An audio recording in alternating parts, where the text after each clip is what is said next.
παίρνουν σε μια μακρινή χώρα τις μπανάνες και τις βάζουν σε κουτιά και μετά τις βάζουν σε νταλίκες και μετά βάζουν καψαέλια και όλες οι μπανάνες είναι σε κουτιά και οι νταλίκες μπαίνουν μέσα στα καλάδια και βγάζουν και αυτά καψαέλια και αφήνουν τις καλότσες και τα πάνε στα Lidl μετά στα σούπερ μάρκετ και μετά τα πάνε στα σπίτια μας.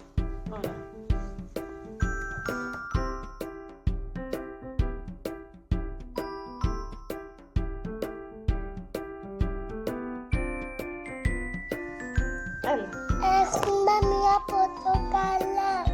και στο σχολείο μας και τις και τα κόψαμε και τα κάναμε σημό και τα φάγαμε και τα πήραμε στο σπίτι